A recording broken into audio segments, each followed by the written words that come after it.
Visual effects में बहुत कम चंद female हैं, बट पाकिस्तान से तो बिल्कुल, may be almost I am the only one, और आई probably haven't really come across any females. I've come across very few in production, one artist, but not many I've seen from Pakistan. मेरी कोशिश यही कि पाकिस्तान में जितना भी Saraiki Punjabi music है, हम जब भी कोई म्यूज़िक करने बैठे तो हम उसको इस लेवल पर लेकर आएँ कि इंटरनेशनल लेवल की रिकग्निशन उसको मिले।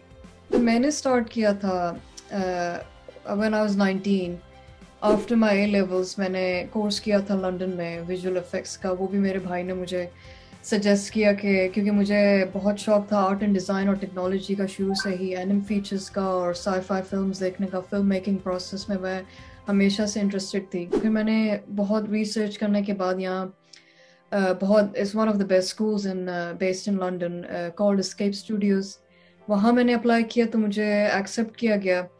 विजुअल इफेक्ट्स का बहुत इंटेंस कोर्स था ये, सब कुछ सिखाया गया। उसके बाद फ़ौरन मुझे जॉब कॉल्स आना शुरू हो गए and I was working for Disney commercials. कुछ कमर्शियल्स मैंने किए, एल्बम प्रोमोस की, जॉर्ज माइकल और रोलिंग स्टोन। उसके बाद फिल्म्स मिली मुझे 10,000 BC, Chronicles of Narnia, Johnny Depp's, Sweeney Todd. बहुत बड़ी फिल्म प्रोजेक्ट्स पे मैंने काम किया, स्टार्टिंग फ्रॉम पीछे many years ago my post went viral about X-Men पे मैंने काम किया उस वक्त गॉडजिला में, और उसके बाद फिर मैंने कुछ टाइम ऑफ लिया because I got married, I'm a mom as well। तो टाइम ऑफ लेने के बाद फिर मुझे बड़ी फिल्म्स मिली जिस तरह ये है Mission Impossible, 007, No Time To Die पे काम किया, अभी रीसेंट डॉक्टर स्ट्रेंज। तो ये इतने बड़े प्रोजेक्ट्स हैं, इतनी बड़ी फीचर्स हैं, उनकी न्यूज़ वो जब भी निकली ऐसे ही वायरल हो गई। सब लोगों ने उसको अप्रिशिएट किया, बहुत लोगों ने मैसेज भी किया। टेनेट और 007 पे भी ऑस्कर नॉमिनेशन हुई और टेनेट पे ऑस्कर भी हमारी टीम को मिला गया था। आप कहीं पे भी म्यूज़िक सुनने जाते हैं, आपका म्यूज़िक फौरी तौर पे कंपेयर किया जाता है।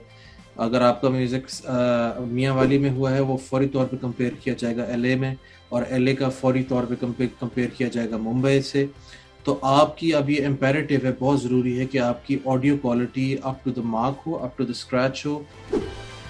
ज़रूरी नहीं अगर आपके पेरेंट्स हो एक सर्टन फील्ड में, आपको भी वही फील्ड आपको फॉलो करनी है। आपको खुद अपनी एबिलिटीज़ देखनी है, आपका शौक किधर है। मैं शुरू से ही बहुत चुप रहती थी, quiet, shy and reserved. So मुझे बस ज़्यादा होता था कि I want to read books, I want to be part of storytelling. मुश्किलात तो फेस मैंने बचपन से की, एज हमारी जो बैकग्राउंड था, जो अपब्रिंगिंग थी, फिर वहाँ से लंदन मूव होना, बिल्कुल totally different culture, different country में शिफ्ट होना, वहाँ पे सेटल होना, वो डिफरेंट चैलेंज था। फिर अपने आप को एडजस्ट करना डिफरेंट चैलेंज था। फिर अपना रूट ढूंढना, अपना फील्ड क्या, आपकी क्या क्वालिटीज़ है, आप में क्या, what do you want to do in life, वो find out करना can be challenging। फिर उसमें आके अपने आप को establish करना challenging। अब जिस फील्ड में मैं हूँ, it's a very male dominated field। आपको बहुत कम फीमेल्स नज़र आएंगी, रोल मॉडल्स तो बिल्कुल ऑलमोस्ट ज़ीरो हैं अभी। लेकिन just even in artist side you see very few women।